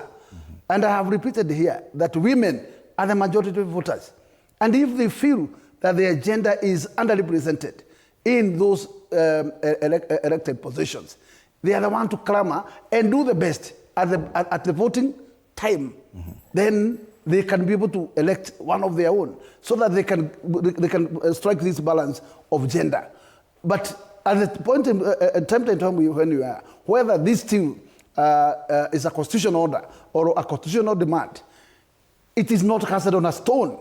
It has proven not working. It has failed twice in the House. We should not keep on laboring on it. It has to come to an end. Okay. And what we should do is to amend that particular clause, because or take it back to Wanjiku. Ask Wanjiku what should be done. Take him to public participation before we make an amendment of that. And if Wanjiku still believes that she still wants those particular positions, then she can raise the alarm. But as of now, it is a misuse of resources. And I would say that, in fact, as much as I always go with competition with this other agenda, it is the people's power to decide whether it is that agenda or whether it is Gakuyu agenda. All right. Yeah. Section 27 of the Constitution on equality and freedom from discrimination, Part 8, in addition to the measures contemplated in Clause 6, which is something different, the state shall take legislative and other measures to implement the principle of not more than 2/3 of the members of elective or appointive bodies shall be of the same gender. And I think my panelists say that is what should go, and not try to get ways. Meanwhile, there's notice from the Senate on the Constitution of Kenya Amendment number 2 Bill of 2025, which is seeking to create a way where now people of a particular gender could just be nominated to both houses, that's the National Assembly and the Senate, to ensure that that threshold is met. And this notice is to welcome your memoranda to the Senate before Friday, 30th of January next year, 5 p.m. on what you think about that particular amendment, proposed amendment to the Constitution. Allow me, Fred, yes, just to add to that. What if the majority of the memoranda or the views are that scrap it? Will the Senate be honest enough to tell the Kenyan people, oh, we received the majority of opinions, the memoranda from Kenyans telling us Article 27.8 is actually now too burdensome. We don't want it and we should drop it. Will they be honest? Tell the Kenyan people that that is what the Kenyan people's verdict is on that. We don't want it. We want a functional National Assembly. And in fact, we want to trim you down. We want to trim you down. Will they be willing to accept it? I have to wonder. And I have to wonder also, if I may say, that when you look at the National Honors Act, now they have in page 11 of today's standard. It's there also on the Daily Nation. It's also in the Daily Nation. I am shocked that out of the honors that will be given, 46. Out of the 60 honors, 46 are for the members of the National Assembly. They'll be Senate. received. Yes. No, it's ahead of Mashujaa Day, and I'm sure probably that's when they'll receive the honors. I did not see your name there, Bwana Gakuya. That's what I'm about to ask you've already received these honors, or are you hoping that someday your name will also be on that list? Idimori, you don't force yourself to these things. And how the criteria used to get that particular chance is a criteria that is not open to everybody. So you just leave it to those who does it. Yeah, this is coming from the National Assembly where you... I am saying the criteria is not a criteria that we understand. But have you questioned it yourself? Nobody has even approached me. Not a single day. But it's right there, and then the award... And let me tell you, Idimuli, it is not my duty to force myself to the clerk or to the speaker to ask to be part of the list. Well, the 36 members from the National Assembly will each receive the Chief of the Order of the Burning Spear, and about 10 others from the Senate will receive the same award. Meanwhile, other government officers will receive the Order of the Grand Warrior, that's OGW. Others will get the Moran of the Order of the Burning Spear, MBS. Yes, and the one is proposed here for the Head of State Commendation, HSC. That's Millicent Odera, Senior Superintendent in Joint Services. Also on that one, page 13 of the Daily Nation, page 11 of the Standard, it's also an invitation for anyone who may have any objection on the nomination of these 60 individuals to receive state commendations to forward your objections to the Joint Secretariat Parliamentary Honours Advisory Committee. So there is an advisory committee on this one, and you're saying you're not sure how they do it. In fact, you can already be sure of what is happening if you are ever invited to the panel. If there is any qualification that actually one should be approached and be interviewed, I have not seen it. You've never been. Nobody has just approached me. All right. So it is done, but it's done just somewhere there. But I don't know why it's happening. And let me tell you, they are the ones who knows the criteria they follow. Yes, because I can tell you for sure, the criteria that one should be followed is one, even your seniority in that particular house. So serving that term. You are in your third. I should be somewhere. You are seen. And you're yet to receive any of these awards. I should be somewhere. All right. Yes. But you should not force yourself to areas that, maybe probably as of today, probably there is also considerations of this political side. All right. As we make our final comments, a lot of Sakaja on the front page, or at least on one of the front pages. Babu's chess game sends Raila and Ruto back to the drawing board. This is Babu Owino. I know you also have aspirations to run for governor of Nairobi. I've seen on one of the cartoons, I think it's a cartoon on the People Daily, if I could have that on screen, where Sakaja is portrayed with some very huge horns. And the question they're asking is, why is Sakaja arrogant? And one of the horns is written Raila, the other one is written William Ruto. I'm not sure what question to ask on this one, so I'll just leave it open and give you each about 3 minutes to make your final submissions, starting with you, Akili. It's very unfortunate that, again, I go to what I had said a little bit earlier. The electorate is offered this opportunity where they stand in a podium and they give all manner of promises. Oh, this is what I'm going to be doing. That's what I'll do for you. And this is, you'll hold me to account. And, my office will be open and I'm going to allow you to air your views. And they developed such a thin skin thereafter and begin telling them that, wait a minute, the systems are now functioning in Nairobi County, and there is this complete total failure of accountability. And you don't have revenue collection that is commensurate with your promises, and then you seem to have gone to sleep in terms of the project and making Nairobi work again, although that's your motto and portfolio. I have to ask Sakaja, look at him in the eye, and then tell him, you're failing the Nairobi people. And one of the failures that you are is that you have never implemented Section 13 of the Urban Areas and Cities Act. Nairobi is not supposed to be managed by you. Nairobi is not supposed to be managed by your coterie of hangers around. Nairobi is supposed, by law, to be managed by a county manager. You are not supposed to be doing it, and you have usurped that constitutional role, which is why we have this failure in the governance of Nairobi City County. And then if you have to rely on your political patronage, and we are seeing those horns of one side is Raila, one side is Ruto, there are all those rumors. and hear me right, and I'm not even attacking you on a personal level. I have no reason to attack you on a personal level. There are all those rumors that you collect revenue in Nairobi State County, and somehow some of that money finds its way in sacks in some of those political leadership places. I don't know for sure.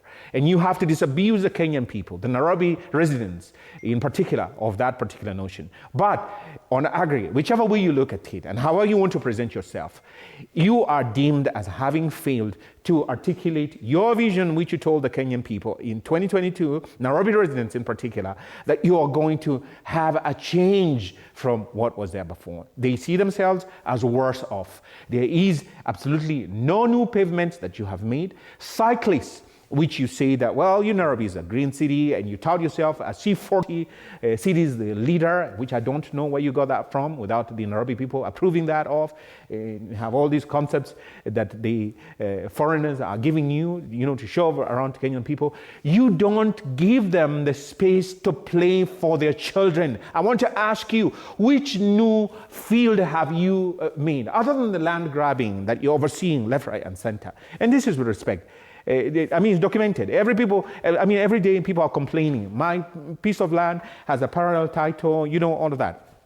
And I didn't say that you are doing it. I say that your system is overseeing. The Nairobi people want the public space where they can relax. You close the Uhuru Park for the Kenyan people, Nairobi people, and I have to wonder then, what do you want for the Nairobi people? Where is the cultural expression of the Nairobi people? If I were you, every evening, every week, one of the Kenyan tribes would be celebrating their cultural, values, their food, their culture, and that would be a tourist attraction at the same time. If I were you, I would change the Cabro of Nairobi. Why don't we have motifs of elephants? And this is a wildlife country where the tourists come and they're able to see. I would change all of that. And then what are you doing? I see that you want to have a Cabro that looked like Europe. Look, even tourists who comes here sees, oh my goodness, Nairobi is dead and dying. We want life. Right. Every weekend you see the youth coming over. Why do we have the youth coming to express themselves? Why are they taking images and photographs in Nairobi streets? We want a change, and that's change, it seems to me, with tremendous respect to you, as long as you have those two horns, that you can be as aggressive as you want, we won't have that change. All right. Wanagahuria, final words. In one interview where Sakanja and his competitor then on an interview, his competitor called him a charlatan. A charlatan is one who steals in wholesale and distributes in retail. And this is exactly what you have seen in this particular regime, that there's no other business there. It is to cut cake, cut deals. There's a serious rampant of what you call stealing. And I can tell you, Nairobi is dead, as Wakili has stated. There is no way that you can tell us, even garbage, you cannot be able to collect garbage. The garbage only. You may be fail to do many things, but how can you even fail to collect garbages? Go to Mudhurwa Hawkers Market. It is like the dump site. Move to Shauri Moyo. It is like dump site. Move everywhere. It is like dump site. So my big question is, really, Nairobians are paying taxes, daily licenses and everything. Where does this money add up to? As the national government disperses a tune of 20 billion per every year, but nothing seems going. Today, the workers are in 2 months without salary. Then my big question is it a dead organization? Is it insolvent at this particular time? When last 1 month, the governor was in the impeachment motor. He was saved by his friend Laila Odinga and William Ruto. And that's why the two horns are there, because those are the masters that he serves. But do he really serve them freely? So, have you forgotten to serve the city that elected you, and then your duty has just zeroed to serving two masters? That is the big question. All right. The cartoon on the People Daily has the governor of Nairobi, a caricature of him with two very big horns. And under the question, why is Sakaja arrogant? And the horns are one side Raila, the other one Ruto. Sakaja is also on the front page of the Star today. And they're talking about Babu's chess game, which has sent Raila and Ruto back to the drawing board. And once you say Sakaja, it would appear then Raila and Ruto have to follow suit in the same sentence. Interesting times, and as far as the leadership of Nairobi is concerned. Thank you so much, James Gakuya, MP Embakasi North, and Harrison Kinyanjui, Advocate of the High Court, our panelists this morning. And thank you for your vibrant contribution to the debates we've been having this morning. The headlines: do or die, parties rebrand for 2027 political battle. That's the Star. Why Faith threw in the towel. That's the Daily Nation this morning. And at last, once again, Faith on the front page of the Standard, juxtaposing it with an earlier headline where they had talked about losing faith. Those are the headlines today. We're hoping to see more interesting headlines tomorrow. My name is Fred Indimuli. Good morning.